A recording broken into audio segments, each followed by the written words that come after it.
তেওঁৰ এড্ৰেছ নাই, কোনো মোবাইল নাম্বাৰ নাই, একো নাই। অকল এইটো ভিত্তিত আমাক ইমান আজি হাৰাশাস্তি কৰিছে। আমি চাকৰি বাদ দি পেলাই ইয়ালৈ আহিবলগীয়া হৈছে। সেইকেইজনক কিয় মতা নাই? নিৰ্বাচনী বিষয়ে সেইকেইজনক মাতিব লাগিছিলে। ইয়াত মানুহজন পাৰ্মানেণ্ট দেখাই দিয়ক আমাক। স্পেচিয়েলি আমাৰ এটা ৰিলিজিয়নক ধৰ্মক তেওঁলোকে টাৰ্গেট কৰি লোৱা লেখীয়া আমি অনুভৱ কৰিছোঁ। নিউজ চেনেললৈ মোৰ আন্তৰিক শুভেচ্ছা থাকিল। তো কথা হ'ল কি, আজি আমি ইয়াত যিটো গম পাইছোঁ যে কিছুমান ব্যক্তিয়ে আমাৰ এই অঞ্চলৰ, বিশেষকৈ মই এই অঞ্চলৰ কথা এইকাৰণেই কৈছোঁ যিহেতু আমাৰ এই অঞ্চলৰ মানে ৰাইজখিনি আছে ইয়াত। আৰু আমাৰ বানটুং আৰু ৰদৈ পঞ্চায়ত, এই দুয়োটা পঞ্চায়তৰ বহু সংখ্যক লোকৰ, এতিয়া জানিব পৰা মতে প্ৰায় 170গৰাকী লোকৰ নামবিলাক ভোটাৰ লিষ্টৰ পৰা কৰ্তন কৰা বুলি নকওঁ একচুৱেলি, কিন্তু নাইকিয়া কৰি দিছে। বহুতৰে ডাইড লিখিছে, বহুতৰে আপোনাৰ শিফটেড লিখিছে, যিবোৰ মানুহ পাৰ্মানেণ্টলি আছে ইয়াত। তো সেই মানুহখিনিক কি কাৰণে হাইস্পেণ্ড দিছে আৰু আমি বুজিব পৰা নাই। গতিকে এইটো চৰকাৰৰ হস্তক্ষেপ আমি বিচাৰিছোঁ। বিশেষভাৱে আমাৰ যিখিনি মানে স্থায়ী বাসিন্দা, পাৰ্মানেণ্টলি খিলঞ্জীয়া মানুহ, সেই খিলঞ্জীয়া মানুহখিনিক কিয় ইমান হাৰাশাস্তি দিব? আজি প্ৰায় 6-7 দিনমান এইবিলাক কামতে ঘূৰি ফুৰিব লগা হৈছে। কি হ'ব কি নাই, মাইকী মানুহ, বহুত মাইকী মানুহৰো অসুবিধা হৈছে। গতিকে এনেবিলাক অসুবিধা যাতে ভৱিষ্যতে নহয়, তাৰ কাৰণে আমি ৰাইজে চৰকাৰৰ পৰা হস্তক্ষেপ বিচাৰিছোঁ। আৰু যিসকলে এই কামখিনি কৰিছে তেওঁলোকৰো আমি মানে উচিত শাস্তিৰ ব্যৱস্থা কৰিব বুলি আশা ৰাখিছোঁ। ধন্যবাদ। মোৰ নাম মহম্মদ আমিৰুল হুছেইন। মোৰ ভোটাৰ লিষ্টৰ পৰা নামটো অবজেকশ্যন দিছে কোনোবাই। এজন অবজেকশ্যন দিওঁতাজনৰ নাম বিনয় নায়ক, বিনোদ নায়ক। আৰু মই আজি এতিয়া মোৰ 53 ইয়াৰ্ছ। আৰু মই যেতিয়াৰ পৰা ভোটাধিকাৰ মোৰ হেৰি হৈছে তেতিয়াৰ পৰা আজিলৈকে মই কণ্টিনিউ ভোট দিয়ে আছোঁ। আৰু নাজানো কি কাৰণত মোক আজি এনেকুৱা এটা হাৰাশাস্তিৰ সন্মুখীন কৰিলে। মই দলবাগান হায়াৰ ছেকেণ্ডেৰীত কৰোঁ। হয়, মোৰ চাকৰি কৰা এতিয়া 23 বছৰ, বৰ্তমান 23 বছৰ ৰানিং। আৰু মই গভমেণ্ট ইলেকশ্যনত নিৰ্বাচনী কামো কৰিছোঁ। বৰ্তমান আমাৰ শিৱসাগৰ জিলাখন দুটা ভাগত এতিয়া হেৰি কৰিছেতো। আমি যেতিয়া সোণাৰী, যোৱা বছৰলৈকে সোণাৰীত আছিলোঁ, তেতিয়ালৈকে মই নিৰ্বাচনী কাম সোণাৰী হেৰিত কৰিছোঁ।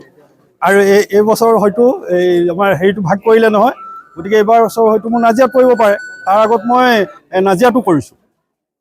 কিন্তু আজি এনেকুৱা এটা হাৰাশাস্তিৰ সন্মুখীন হ'ম বুলি ভবা নাই, যিহেতুকে মোৰ ফ'ৰফাদাৰ ইয়াত মানে ফ'ৰফাদাৰলৈকে ভোটাৰ লিষ্টত নাম আছে। আৰু 1966ৰ আগৰ পৰা ভোটাৰ তালিকাত মোৰ ফ'ৰফাদাৰৰ নাম আছে। আজি এই সমস্যাৰ সন্মুখীন হোৱাৰ কাৰণে মই নিজে বৰ লজ্জিত আৰু বৰ দুখজনক কথাই।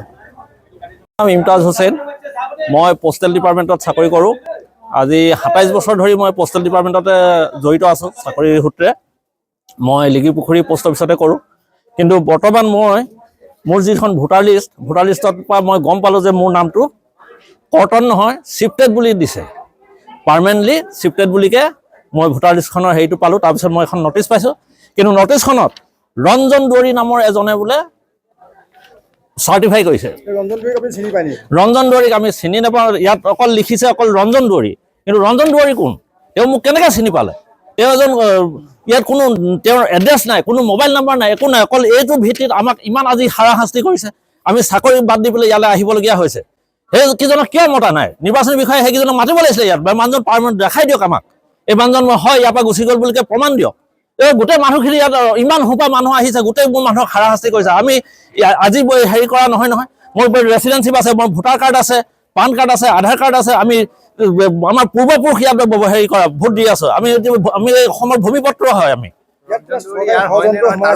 আমি তেনেকুৱা যেনে অনুভৱ হৈছে। তেনেকুৱা যেন অনুভৱ এইটো কাৰণে হৈছে কাৰণ এই মানুহকেইজন আমি চিনিয়ে নাপাওঁ। এই মানুহকেইজনে কেনেকৈ আমাৰ ভোটাৰ লিষ্টখনৰ পৰা আমাক আছে। আৰু ৰঞ্জন দুৱৰী হয় নহয়, আমাৰ সেইটো সন্দেহ হৈছে। ক'ৰ মানুহ হয় তেওঁ আমাক চিনিয়ে নাপায়। তেওঁ কিজানি মোকো চিনি নাপায়, মই দেখি পোৱা নাই কিজানি। তেনেকুৱা এজন মানুহৰ হেৰিত মানে ভিত্তি কৰি পেলাই আজি আমাক ইয়ালৈ মাতিছে। আৰু তেখেতলোকে সন্দেহযুক্ত বুলিকে দিয়ে। আৰু তেখেতলোকে কিয় ইয়ালৈ মতা নাই? তেখেতলোকে মাতি আমাক চাৰ্টিফাই কৰিব লাগিছিলে। এই মানুহখিনি ইয়াৰ পৰা গুচি যোৱাটো হয় বুলিকে প্ৰমাণ দিব লাগিছিলে। উচিত প্ৰমাণ নাই, হেৰি নাই। তেনেকৈ ইমান মানুহক গোটাই পেলাই ভোটাৰ লিষ্টৰ পৰা মানুহক হাৰাশাস্তি কৰিছে। আজি কেইদিনৰ পৰা ধৰি পেলাই ভোটাৰ লিষ্ট পোৱাৰ পিছৰ পৰা আমি এইখিনি গম পালোঁ বুলিহে আজি আমি এইখিনি কমপ্লেইন। যদি আমি গম নাপালোহেঁতেন নিশ্চয় আমাৰ ভোট কাটিয়ে দিলেহেঁতেন। যে ভোট কাটিলে আমি ভোটাধিকাৰ পৰা আমাৰ নাগৰিকত্ব হানি কৰিছে। কাৰণ আমি তেখেতলোকৰ ওপৰত আমি একশ্যন ল'ব লাগে, নিৰ্বাচনী বিষয়ে একশ্যন ল'ব লাগে। যিজনে আজি মোক এগেইনষ্টত যেতিয়া দিছে ভুৱা বুলি প্ৰমাণ হ'লে মানে তেখেতলোকৰ জেল হ'ব লাগে, 1 বছৰ কাৰাদণ্ড হ'ব লাগে। এইবোৰ আইনী প্ৰক্ৰিয়া আছে, আইনী প্ৰক্ৰিয়া কিয় নাই কৰা? তেতিয়া সেইকেইজন নাই হয়, সেইকেইজনক আইনী প্ৰক্ৰিয়াত নিব লাগে।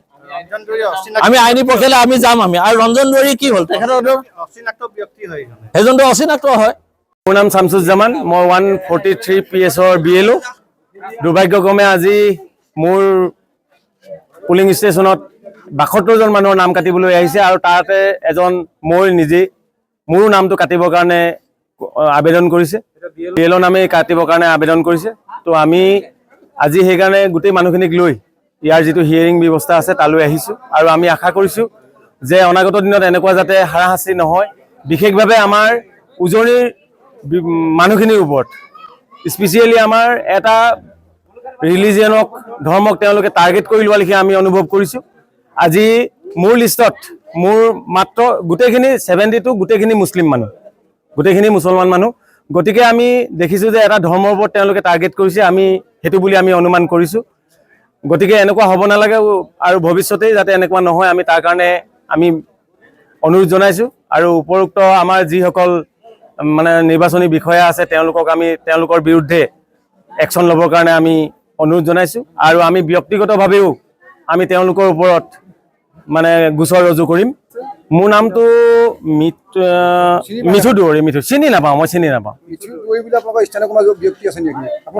আমাৰ ওচৰ একেবাৰে ওচৰত নহয়, আমাৰ পৰা অলপ নিলগত। আমি জনামতে তেওঁলোক চৰাইদেউ বুলি কৈছে, চৰাইদেউ মৈদামৰ কাষত।